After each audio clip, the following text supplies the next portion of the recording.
All right, so today we're diving into a topic that's causing quite a stir. Yeah. Elon Musk's European adventures. Mm-hmm.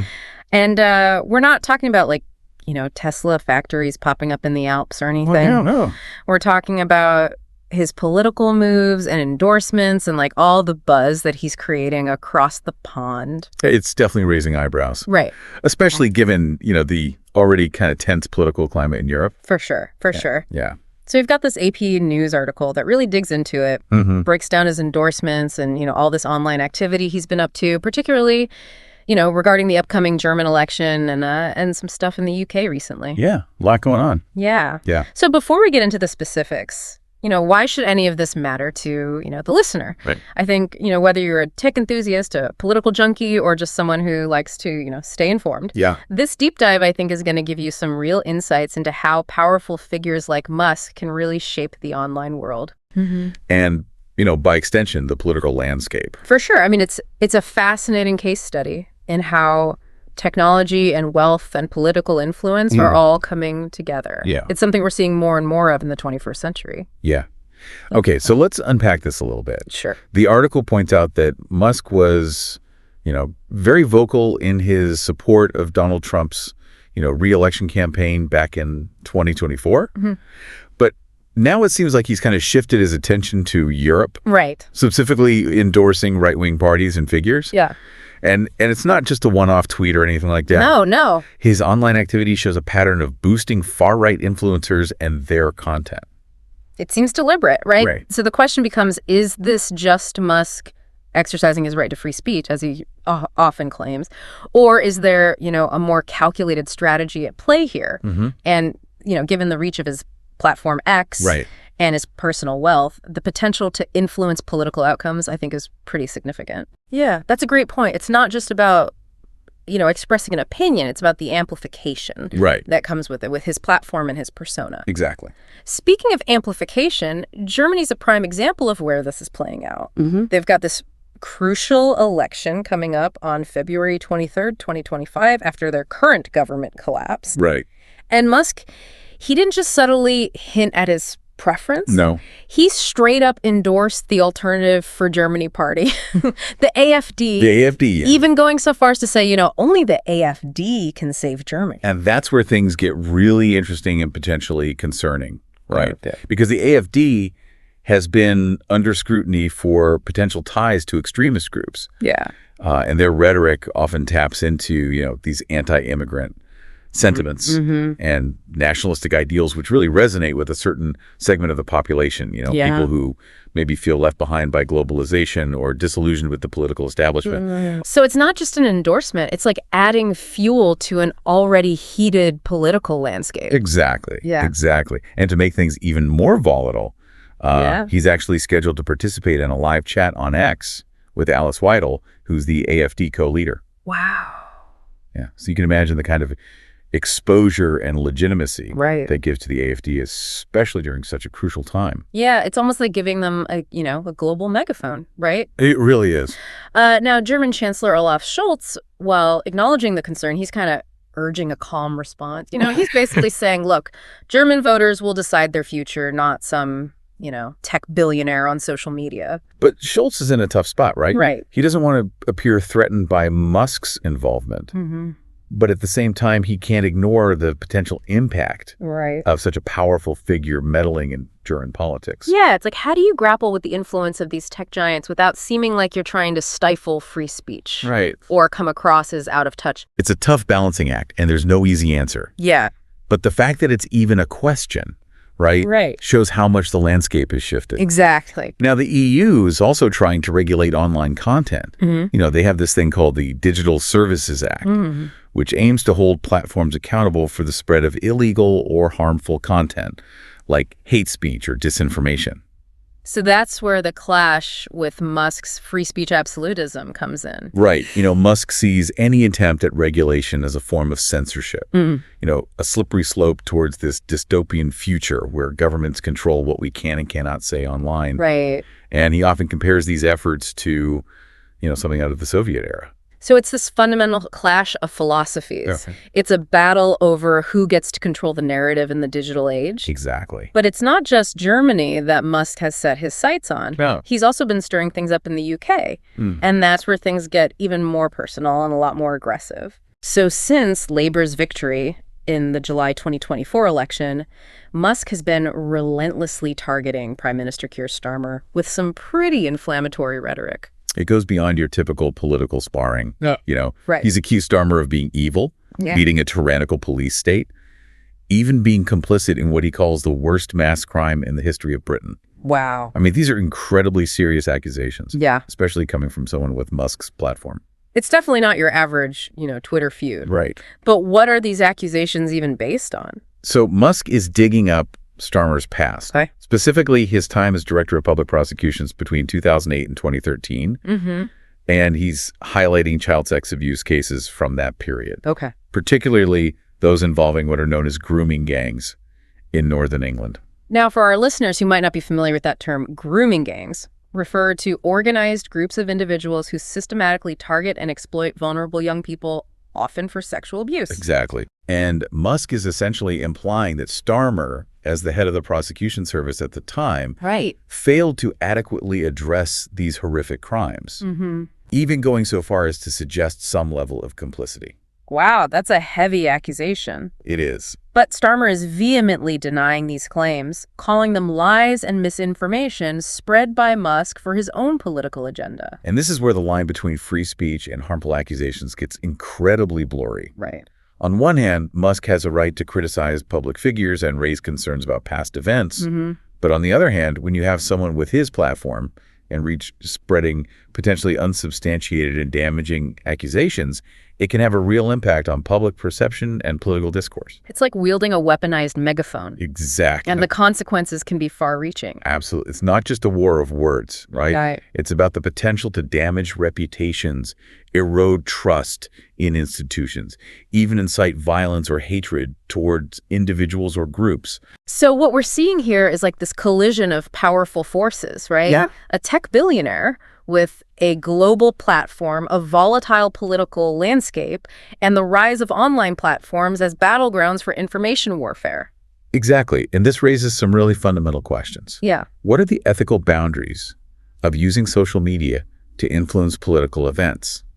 How do we balance the right to free speech with the need to protect individuals and communities from harmful content? Right. How can we ensure that online platforms are used responsibly and ethically without stifling open dialogue and debate? These are tough questions. Yeah. And unfortunately, there are no easy answers. No. But it's a conversation I think we need to have as a society. Absolutely. And that's what this deep dive is all about, right? We're trying to shed light on these complex issues, explore different perspectives, and hopefully equip you, the listener, to navigate this, rapidly evolving landscape with a more critical and informed eye. Exactly. Okay, so we've established that, Musk's political maneuvers in Europe are causing quite a stir. But let's get into how European leaders are reacting to all this. Okay. Are they just watching from the sidelines, or are they taking action? Well, it's not being ignored, that's for sure. Yeah. There's a growing sense of concern, even alarm, among European leaders about the potential impact of Musk's involvement in their political affairs. French President Emmanuel Macron, for instance, has been quite vocal in his criticism. What's Macron's take? Well, he's warning about the unchecked power of these tech billionaires like Musk, arguing that their ability to sway public opinion and potentially destabilize democratic institutions poses a serious threat. So it's not just about Musk, it's about this broader trend of tech giants wielding immense influence on a global scale. Yeah, and Macron's not alone in his concerns. Others, like Greek Health Minister Adonis Georgiadis, have also expressed their unease. What'd they say? Describing Musk's actions as troubling and far from amusing. So there's a recognition that this isn't just some game. There are real-world consequences to these online power plays. Absolutely. And the concern goes beyond individual leaders. There's a growing chorus of voices calling for stricter regulations on social media platforms and even for governments to boycott X altogether. Wow. A boycott? That seems pretty drastic. Yeah, it's a sign of how seriously some are taking this issue. They see Musk's platform as a breeding ground for hate speech, disinformation, and toxic content that can have real-world consequences, from inciting violence to undermining democratic processes. But are governments actually considering a boycott? I mean, wouldn't that be like cutting off a major communication channel? It's a tough call. Yeah.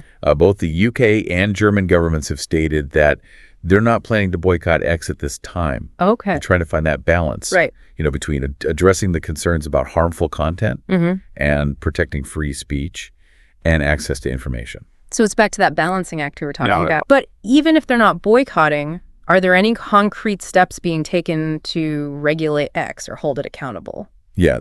The EU, for example, has launched infringement proceedings against X under the Digital Services Act. They're investigating whether the platform is doing enough to combat hate speech, disinformation, and other illegal content. So they're putting the pressure on, at least from a regulatory standpoint. They are. But how does Musk respond to all of this scrutiny? Is he backing down, or is he doubling down on his stance? Well, if you know anything about Elon Musk, he's not one to back down easily. Right. He frames his actions as a defense of free speech, arguing that any attempt to regulate online content is a form of censorship, a threat to individual liberty and open dialogue.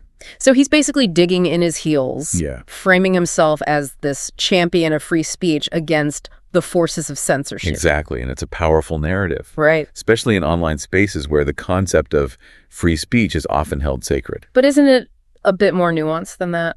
I mean, free speech doesn't mean you can just say anything you want without consequences, right? Right. That's where the debate gets really interesting. Right. How do we balance the right to free expression with the need to protect individuals and communities from harm? Yeah. Where do you draw the line between legitimate political discourse and harmful content like hate speech, disinformation, or incitement to violence? Yeah. These are questions that societies have been grappling with for centuries. For sure. But the rise of online platforms has amplified these challenges in ways we never could have imagined. And it's not just about content moderation. Right. It's about the algorithms that shape what we see, the echo chambers that reinforce our biases, and the potential for foreign interference in democratic processes. It's a complex web of issues with no easy answers in sight. Yeah, tangled web indeed. Indeed. It's fascinating how this whole situation really highlights the shifting power dynamics of our time. Right. We're seeing traditional political structures having to grapple with the influence of these tech giants who operate in this totally different realm, often unbound by the usual rules and regulations. Yeah, it's like a whole new playing field. Exactly. And everybody's still figuring out the rules of the game. Yeah. But one thing's for sure, Musk is a master at using this new landscape to his advantage. He is. He's incredibly savvy with his online persona. He uses humor, memes, provocation to engage his massive following. And that's a key element here, right? His communication style is just so different. Yeah. From traditional politicians, it's less formal, more direct, and often infused with this kind of rebellious anti-establishment attitude that really resonates with a certain segment of the population, particularly, I think, younger generations who are disillusioned with the status quo. Yeah, it's like he's hacked the system. Yeah. Figuring out how to bypass those traditional media gatekeepers and connect directly with people. Right. On this visceral level. Well, on a visceral level, yeah. But that same approach can also be incredibly divisive. It can. And fuel the spread of misinformation. Yeah, it's a double-edged sword for sure. Right. On the one hand, he can bypass traditional media outlets, connect directly with people, challenge established norms, spark debate.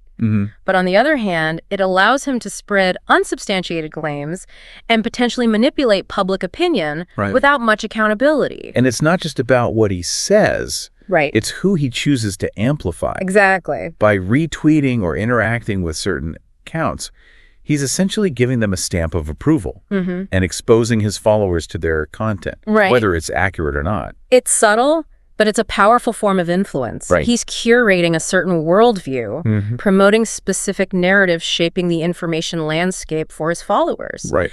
And it's happening in a way that traditional media regulations just haven't caught up with. Yeah, it's like he's created his own ecosystem. It's his own reality bubble. Exactly. Where his opinions and the voices that he amplifies become the dominant narrative. It's like a new kind of power play. It is a new kind of power play, and it's happening on a global scale. right? Yeah. Transcending national borders, impacting political landscapes far beyond, his own country. And we can't forget the whole free speech absolutist image that he cultivates, Right. which is, very appealing, especially in online spaces where people want to express themselves without censorship.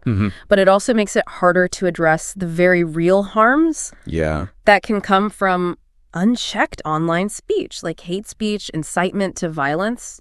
That's the core tension I think we're grappling with as a society. Right. How do we balance this right to free expression with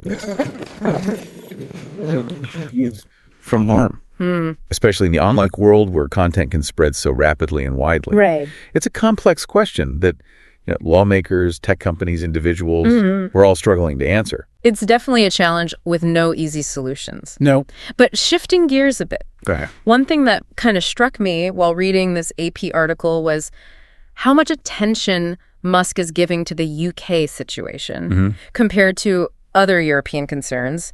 It's almost like he's fixated on Prime Minister Starmer. Yeah, that's an interesting observation. Right. And it's sparked a lot of debate among political analysts.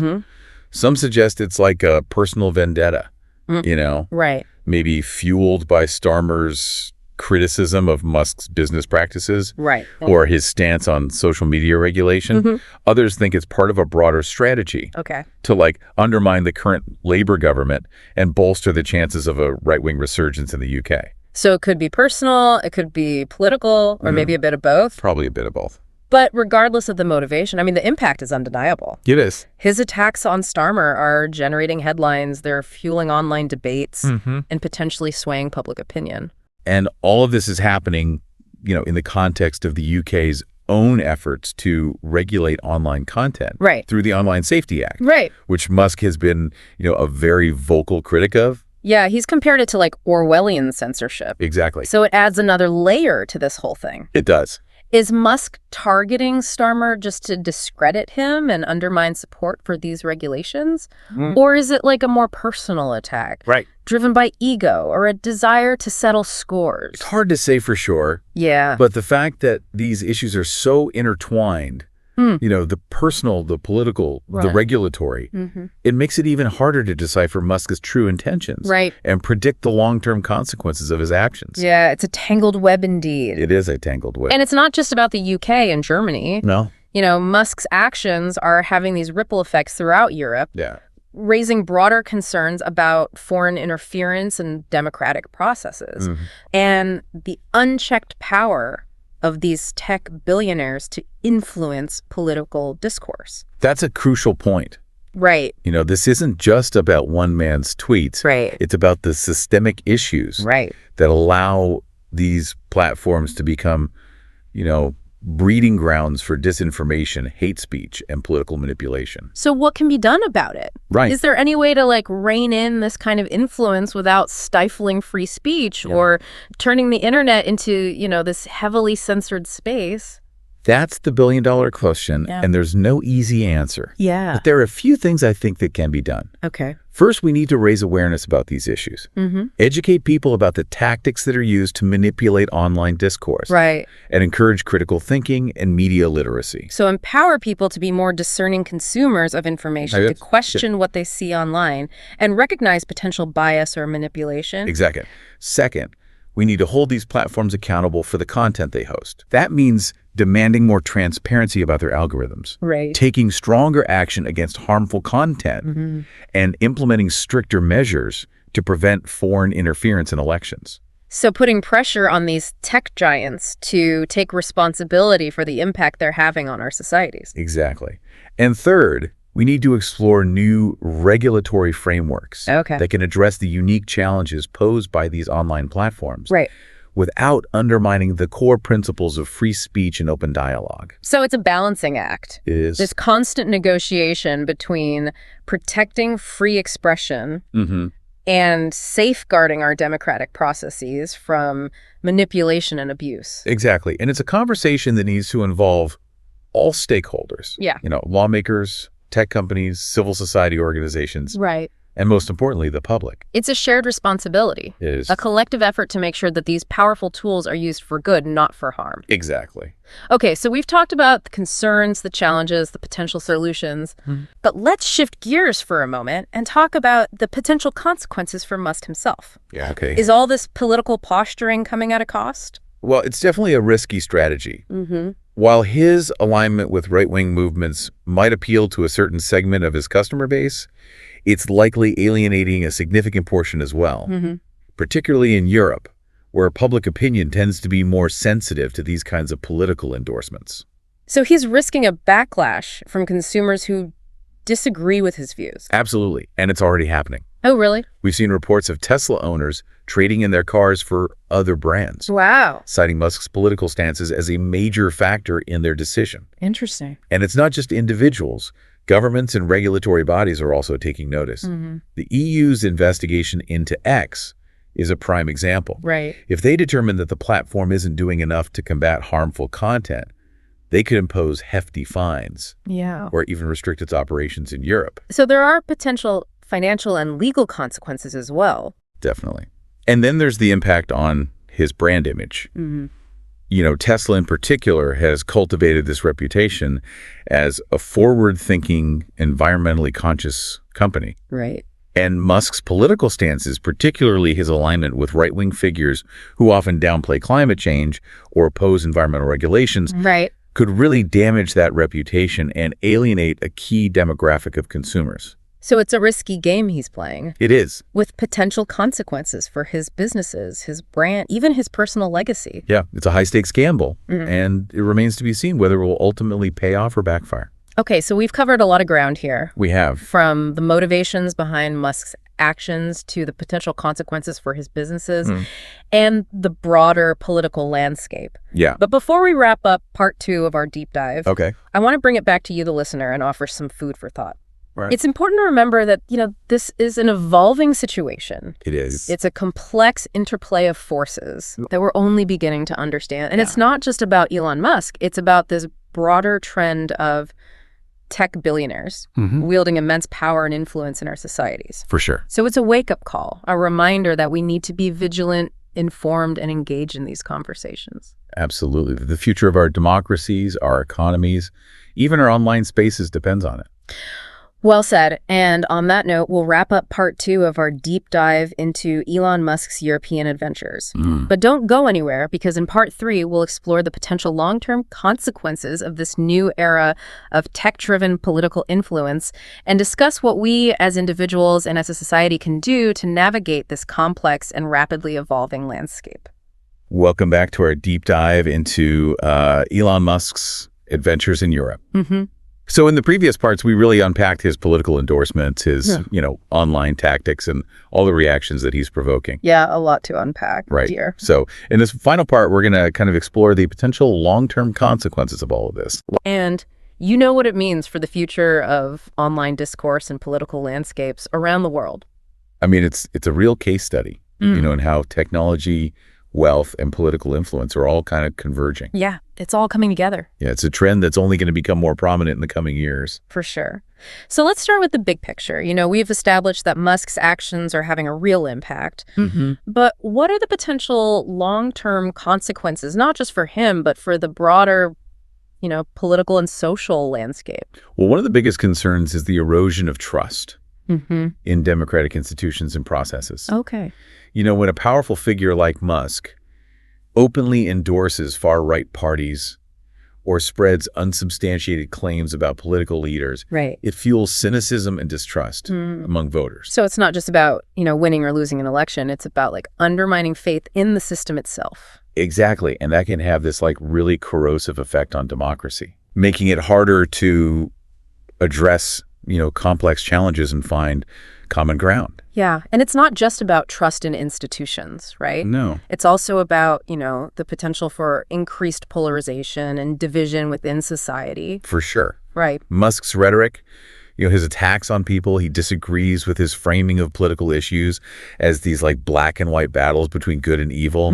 It all contributes to this climate of us versus them. Right. Where compromise and understanding become really difficult. So it's almost like he's weaponizing social media to amplify those divisions, to pit people against each other. In a sense, yeah. And that's a dangerous game. Right. Because it creates this breeding ground for extremism, intolerance, and even violence. So the stakes are incredibly high. They are. But what about the impact on the online world itself? Right. Is Musk's approach to free speech and content moderation likely to shape the future of social media platforms? I mean, it's definitely a possibility. His stance on minimal regulation, his belief that almost anything goes, as long as it doesn't explicitly violate the law. Right. It's a model that other platforms might follow. Right. Especially those catering to specific ideological niches. So we could see a fragmentation of the online world. Yeah.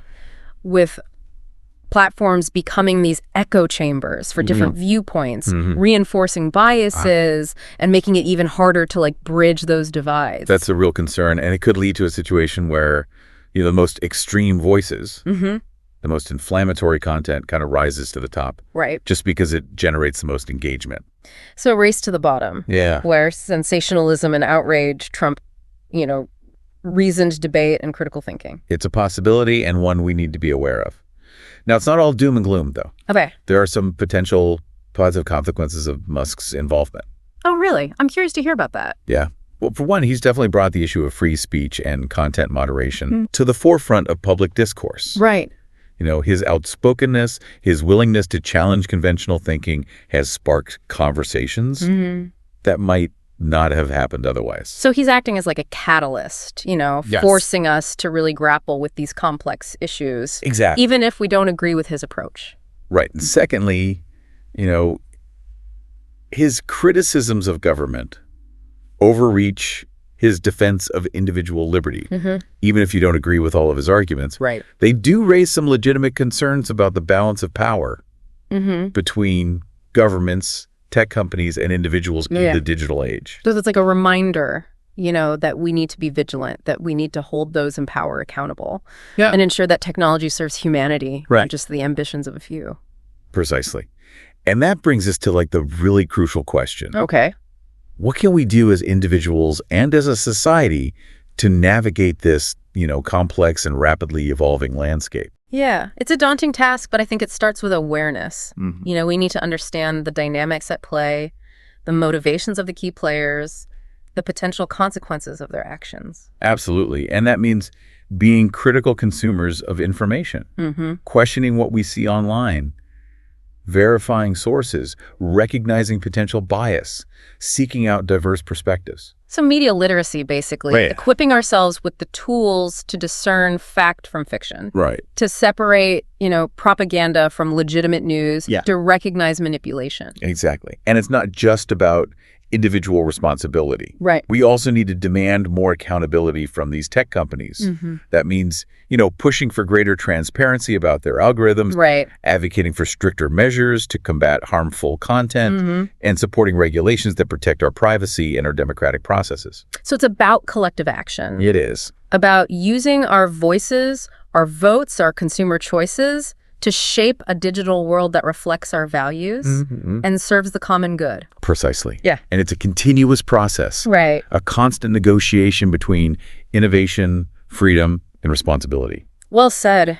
I think this deep dive has given us all a lot to think about, a lot to grapple with. But if there's one final thought I want to leave our listeners with, it's this. Hi. The future of our online spaces, our political systems, even our very societies, it's not predetermined. Right. It's something that we shape collectively through our choices, our actions, our voices. I couldn't agree more. The challenges are real, but so are the opportunities. For sure. And by, engaging in these conversations, by demanding better from those in power, by holding ourselves and each other accountable, we can create a digital future that empowers, informs, and connects us. Right. Rather than, one that divides, manipulates, and controls us. That's a powerful message and one that I hope resonates with our listeners. Thanks for joining us on this deep dive. Thanks for having me. Until next time, stay curious, stay informed, and stay engaged.